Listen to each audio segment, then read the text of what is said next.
You ever had a moment in your life where you realized, like sometimes it happens just kind of all of a sudden. You realize you're standing in the middle of something that started without you. Like maybe it's a family expectation that nobody says out loud, but everybody is aware of. Maybe it was at a job. Maybe it was in a marriage. Maybe even a church. You like walked in one day and there's already history. Sides have already been chosen. There's already stuff in motion and under the surface, and like nobody handed you a manual for it. You just like got there and realized, oh, there's a whole lot of stuff going on here that I wasn't invited to the meeting about. I think honestly, like if we think about it, it's really true for every one of us, because it's true for every single family.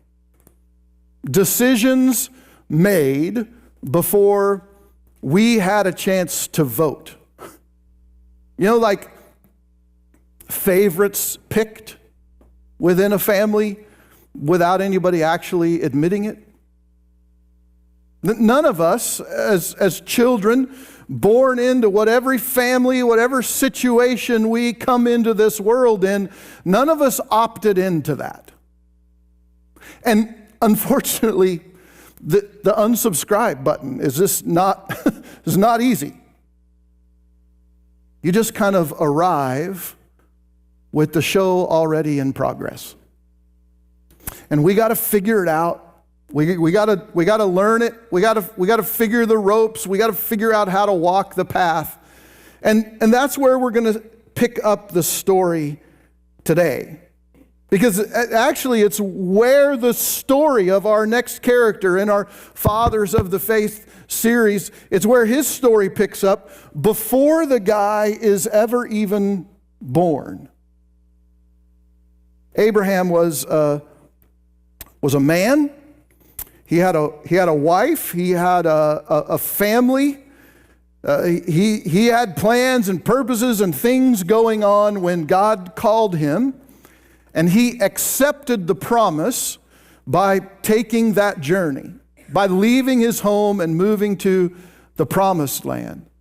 And then his son Isaac up on Mount Moriah, he made a choice himself. He was a young man old enough to determine his own future. Like we have this picture of Isaac on the mountain as this young kid who just didn't have any choices or options as Abraham, his father, prepares to sacrifice him on an altar to God. That is not the reality of that story.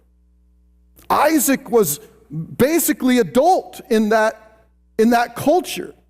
He was probably 20 years old or something. He knew what was going on, and he chose to step into the promise that his father had gotten from God. That's not what happens with Jacob, though. There's already a promise waiting for Jacob on the day that he's born. And the people around him, his family, the ones who are supposed to lead him and guide him and help him step into that promise, they are not on the same page with what to do with that promise about Jacob. So we get handed this story as we have grown up in church about Jacob the schemer. Like that's the version that we grew up with. In fact, if I talk about Jacob, that's maybe what you think about. If you grew up going to VBS or whatever, we've always talked about Jacob the schemer. And I got to tell you, I think that's wrong. I just think it's wrong. I don't think that's really the story that we're being told in the Bible. At least it's incomplete. Because what we're going to see today and then next Sunday as we look at Jacob's life is something that is far more complex than just Jacob, the heel grabber, who's always cheating everybody and trying to earn his way to whatever he thinks he's worth. Last week, we looked at Isaac's story. We only took a week on Isaac. Again, his story is pretty quiet. After 20 years of trying, Rebekah, his wife, is still unable to have children. And so Isaac does something that we're really not told in the biblical text Abraham ever really did, at least in the same way that Isaac does it. Isaac, when he's faced with 20 years of barrenness, he prays to God. We don't know exactly what he prays, but he prays to God about his wife's barrenness. I think it's a way that he steps into, like, this God of the promise is becoming a God that's personal to Isaac and to his family. The reason that's a big deal is because, like we've seen this show before, no child, no promise. You have to have children to continue and maintain and move on and to fill the earth and bless all people. God responds. And Rebekah, Isaac's wife, after 20 years, conceives, and she has a child, and not just one child, she ends up with 2 children. And in the womb, those children are like they're battling. Now, I don't know, ladies, if you had a child that's really active in the womb. My second grandchild, first girl, Winry, was a tornado. If you've seen her, she is still a tornado. There's something about, like, personality is just baked in there, and that girl did flips and whatever, like, constantly. And Rebekah can feel this happening with these 2 children inside of her going crazy. And so the Genesis tells us what's going on. Let's look at Genesis 25. It says, the children struggled together within her, and she said, if it's going to be this way, like, what does this mean? What's happening? Why is this happening to me? You've been there, asked those questions. So she went to inquire of the Lord. Again, this new thing, this personal God. And the Lord said to her, 2 nations are in your womb, and 2 peoples from within you are going to be divided. Now if you're a parent, that's not a pleasant thing to hear. Then goes on, the one shall be stronger than the other, and the older shall serve the younger, which that's not the way it's supposed to be in their culture. And so Rebekah, like, she has this struggle. She knows something isn't right in here. It's kind of crazy. She inquires of the Lord, and he answers her directly. 2 nations divided. The older will serve the younger. It's a reversal of the way things are done in their world. But whatever happens next, we need to know that Jacob isn't engineering his destiny, and Esau isn't receiving something he didn't earn. As we look at this story and we move on through this Jacob and Esau journey over the next couple weeks, we need to recognize that each of these 2 people get what they get because of the choices that they make. What plays out in their story is Esau confirming through his own decisions who he would become and the kind of man he would become. And then we see Jacob wrestling, often like badly. Like he just does it wrong sometimes. But he wrestles with a promise that he still had to grow into, and I think was trying to grow into. And so I want to make sure we get this idea, because if you don't get this, that each of them are making decisions that are going to determine their destiny, even though God has already spoken about these 2 children before they were even born, you're going to struggle with the rest of their story. You're going to have a hard time figuring out, because right away the author starts laying this groundwork, this foundation for what he's trying to share with us about Jacob and Esau. And it starts not with Jacob's rise to power or climbing to power or scheming to power. It starts with Esau's rejection of his place within the family. If you're familiar with the story, Jacob and Esau comes in hungry from the field one day. He'd been out hunting all day. He comes in. Apparently, he hadn't been successful. And he comes in and finds his brother. Now, they must be older at this point. And he comes maybe to his brother's tent, and he noticed that Jacob has prepared a meal. And he comes in and he says, I want some food. And Jacob takes advantage of the opportunity. I think Jacob realizes some things about his brother and about his own desire for their relationship. And he says, hey, if you want some of my food, that's what Esau says, give me some of your food. And Jacob says, I'll give it to you, but you have to sell me your birthright. And we don't really understand birthrights today. We don't have those. We don't work that way. But a birthright in the ancient culture was a big deal. The birthright typically went to the eldest child. That eldest child got a double portion of the inheritance of the father. And it's a really weird way that they broke it down. It wasn't just like 2-1 or whatever. They took it, they divided it, and then they divided it again, and then that oldest brother got double more than anybody else. It was not just about inheritance, though. That oldest son would inherit the family land and position and prominence within the city and become the next leader of that entire family clan. And so Jacob isn't asking him to give something simple away. He's asking for something huge.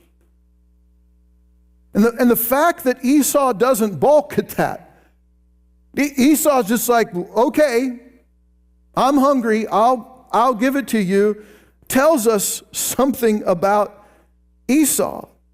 Because the author makes sure we know where the fault lies in this exchange. And the author says it's not with Jacob. The one at fault in this exchange is not this cheater who's always scheming named Jacob. It's really Esau. Look at what it says in Genesis 25:34. Then Jacob gave Esau bread and lentil stew. So he upheld his end of the bargain. And Esau ate and drank and rose and went his way. Like he just didn't even care. He just got up and left. Thus Esau despised his birthright. Now, if you look at the text, you'll find that we're not told, aside from his name, which by the way means heel grabber or sometimes can mean cheater, besides his name, we're not told that Jacob is sneaky, that he's underhanded, that he's a trickster. Like we added that later. We were told that in VBS and Sunday school and in church services later. What we're told is that Esau doesn't appreciate, and what the author wants us to know is that Esau doesn't appreciate his role and the significance of his role within the family. He's willing to give it away for a meal, a single meal.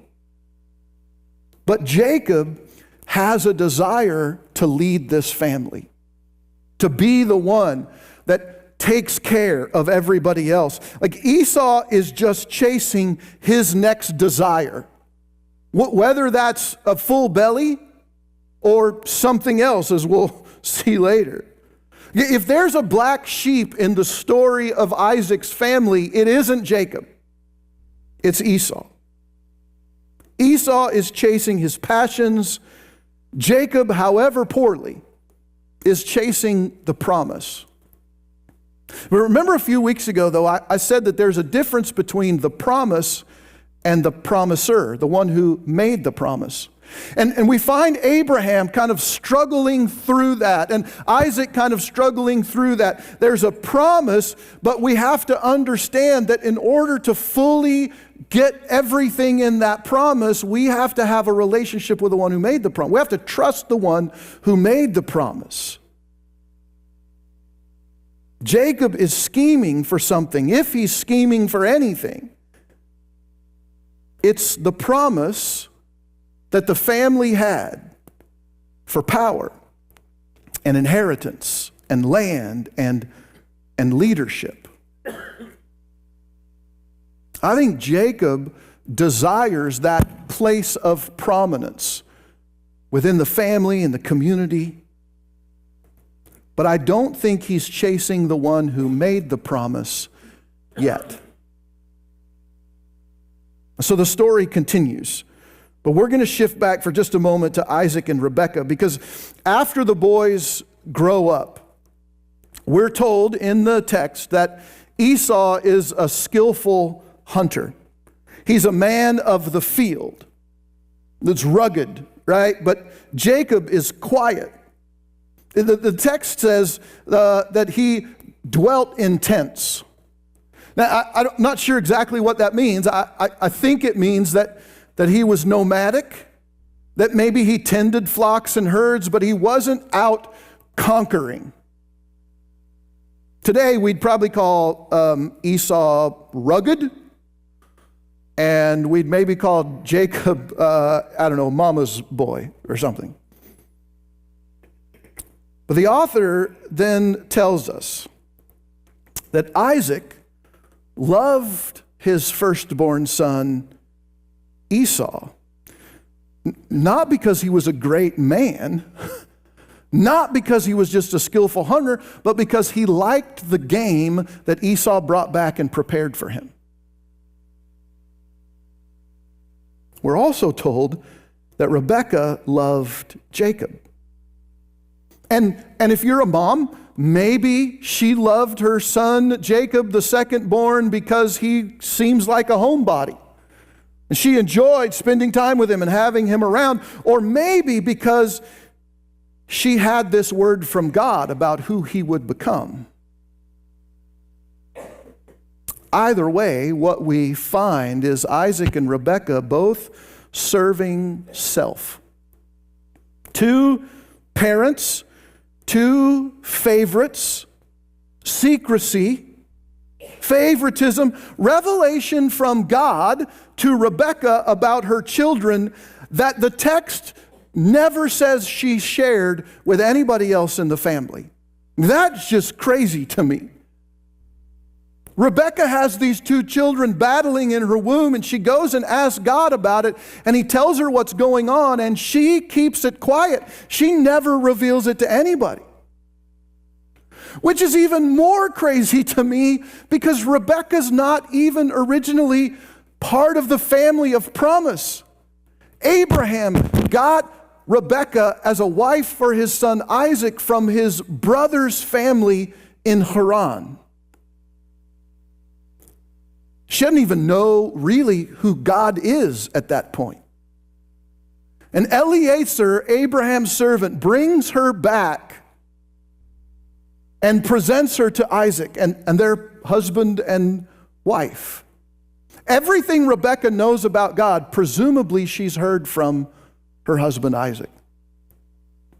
At this point in Isaac's story, he and Abraham are not on speaking terms, it appears, because they never seem to interact with one another until Abraham dies.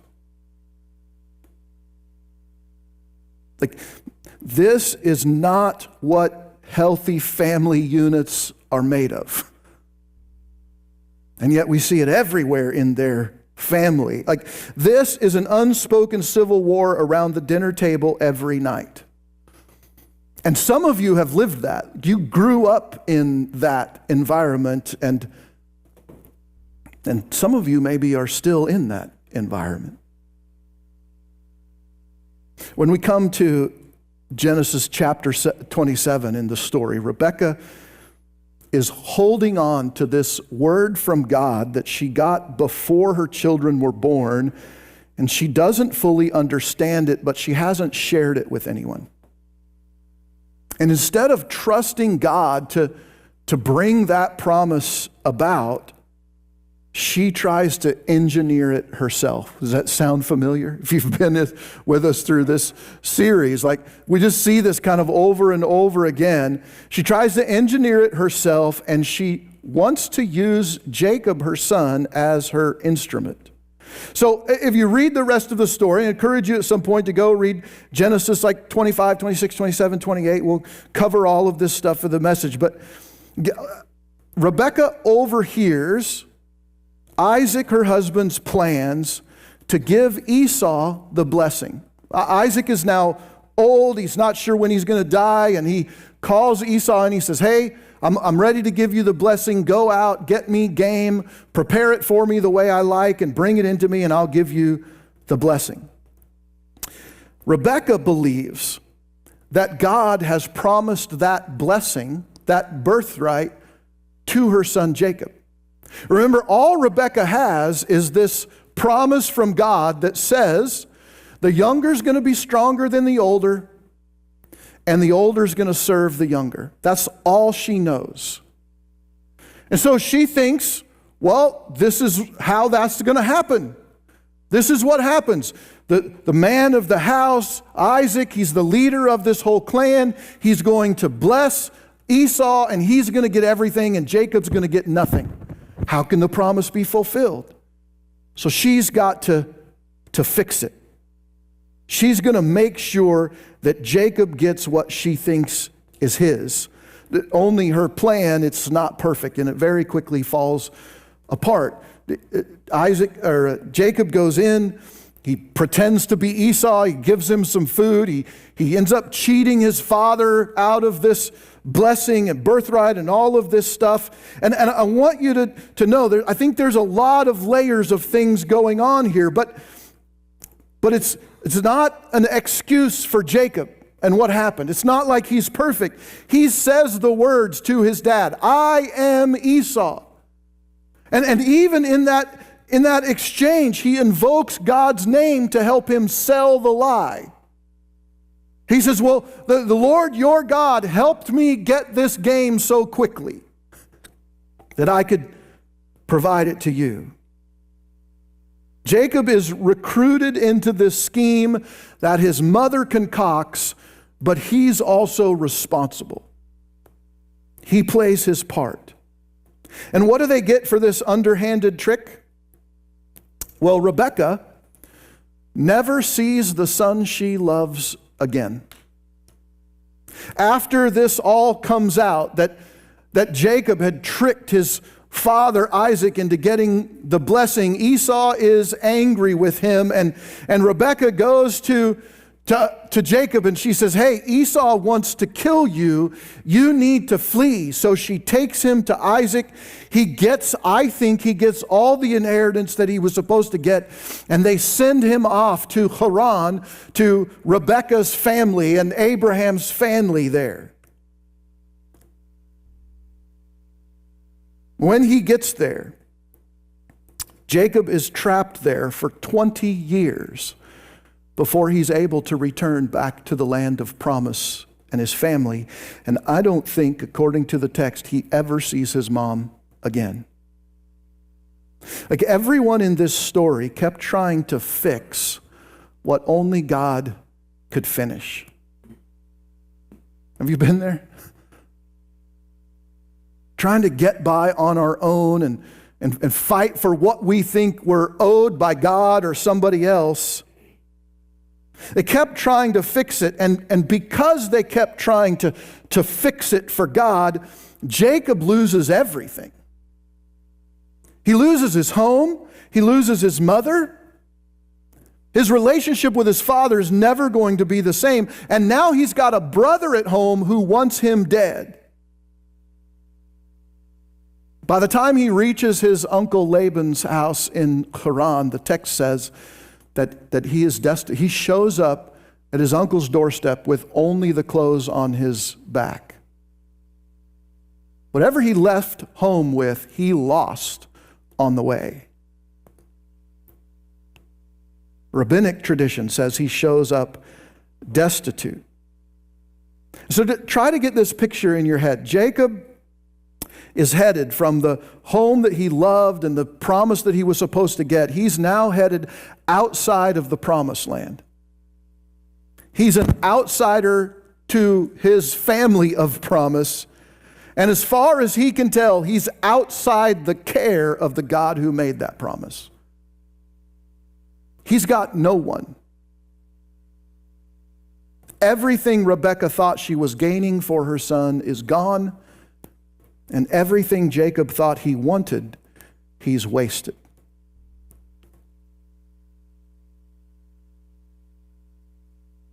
Maybe there have been times where you've been there. You took a path that you thought was going to get you some place that you wanted to be, and it ended up being far from that. And you lost home, family, people you loved.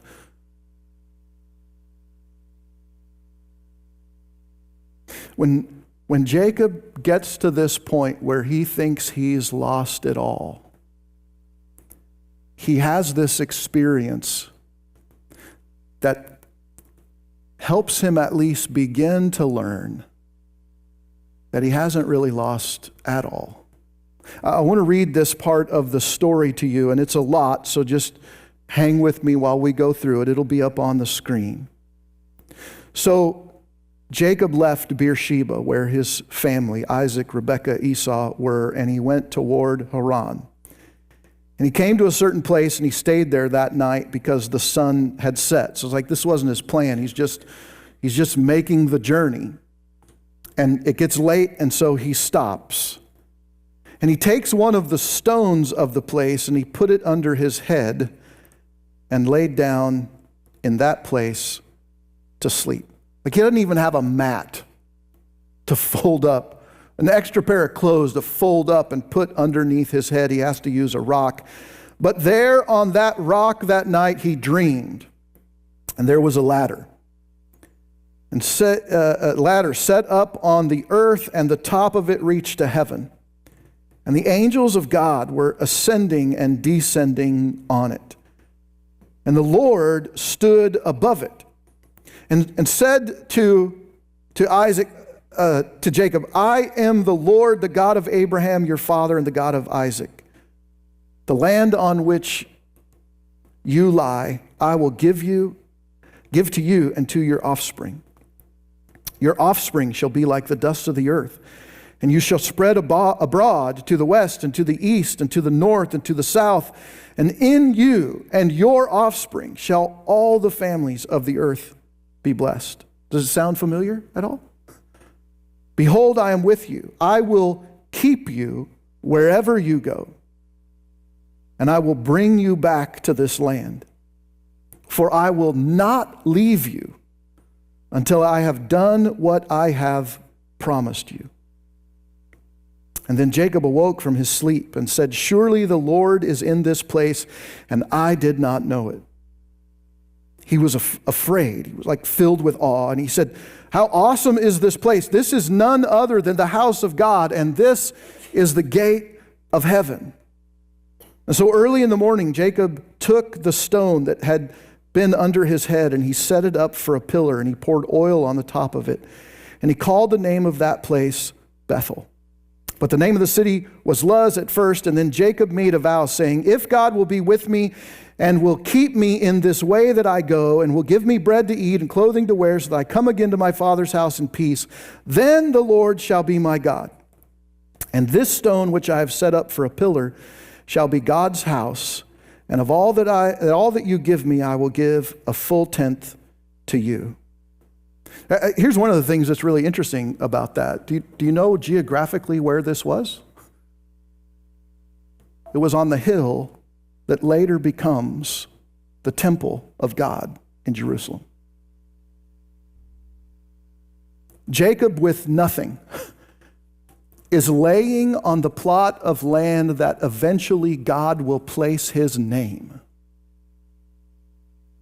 You know, a few hundred years down the line. Now, I don't want you to make you think that Jacob is perfect in this at all, because even Jacob's response is still kind of hedging his bets. He says, if you do this for me, then you'll be my God. Like, he's not where he needs to be yet, but also realize where he's come from and that he's lost everything. That's why I think this moment is so critical. Not just for Jacob, but for us as well, because watch what God does. God doesn't wait for Jacob's family to get healthy. He doesn't wait for Jacob to earn back his place, his standing, his role and responsibility. He doesn't wait for Jacob to get all the pieces put back together and to show up and say, hey, look, I'm clean. I've got it all figured out. I know where I did wrong and I know how to fix it.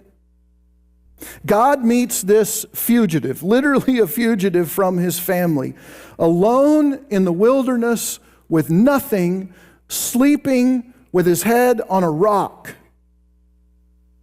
And he speaks to the same promise to this son who has nothing that he spoke to Abraham in the beginning. From God's perspective, nothing has changed. His promise is as sure in Jacob's life as it was when he first called Abraham and said, leave your home and your family and go to the land I'll show you. The one thing, I don't know if Jacob does right or that we maybe could hold on to today is this line from that last piece of text. He says, surely the Lord is in this place, and I did not know it. Look, you can be in the middle of a mess that your family made. Some of us step into families. We're born into families that have all kinds of dysfunction and junk going on.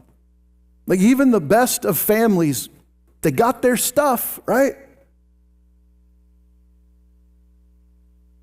We can be in the middle of a mess our family made. We could be in the middle of a mess we helped create. And you can still be a part of the promise. You can still wake up inside grace that you didn't arrange and you don't deserve, not because of all the great things you've done or the person you are, but because of the God who makes the promise in the first place. And maybe this morning you're in unresolved tension. Maybe in your life today there are competing voices pulling you in one direction and another. And maybe it's not a family member trying to get you on their side or to get you to do something that you don't really want to do. Maybe it's a friend or a coworker who's just kind of introducing things that you know as a follower maybe you shouldn't be into. But man, it sounds good. And it'll help you get to that next level. It'll help you get to that next piece of the American dream or the pie or whatever it is that you think you want or are owed.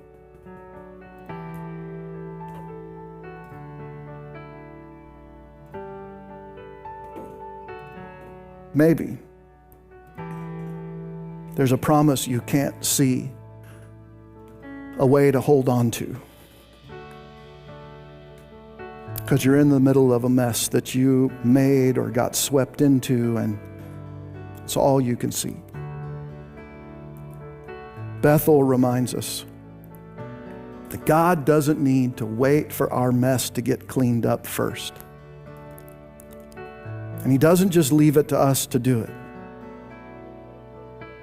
He won't leave you or reject you even if you think you've lost Him completely. And so if you need to talk or to pray with someone today, our care team is ready to do that. They've been praying for you this week and are ready to pray and talk with you. And so whether that's your first step toward Jesus, Or maybe a step back after you've been gone for a while. Maybe you just realize it's time for you to take the next step in your faith journey and maybe be baptized or get more involved, whatever it might be on your heart. If you will walk out with our care team now, we'll walk with you as you take your next steps with Jesus. And so we're going to pray. And if you're ready, if God's moving your heart, you just get up while we pray in the dark here, and you head to the back with our care team. They're not going to lock you up or anything. They're just going to take you to a place where you could sit quietly and pray for a few moments or talk, and then you'll be released. It'll all be fine. But we're going to pray, and if you need to get up, you just get up and go back with them. Let's pray now. Father, thank you for this day and this time to be together. Thank you for the story of this family and their life, because we can see so much of ourselves in what they're going through. This family who didn't know you, even as a God, gets introduced to you when you show up and invite them into that relationship. And as they make mistakes and try to follow you, you correct and you encourage and you give grace and mercy, and you lead them bit by bit to where you know they need to be. And God, you do the same for us today. You don't ask us to be perfect on the front end. You make us that way through your Son, as we strive every day to look and live and love more like Him in our daily lives. Father, would you help us do that? Would you help us remember that no matter the mess, whether we caused it or we were handed it, you're bigger than that. And you are in whatever place we happen to be in right now. And you not only can see us through it, you can bring us back. And not just back to our messed up family or our messed up little world. You can bring us back to a place where we were in unity with you. You can bring us back to that relationship that existed in the garden so long ago. And so, Father, we just thank you for being a God who loves us and looks out for us and leads us in all ways. In Jesus' name, amen. Hey, this week,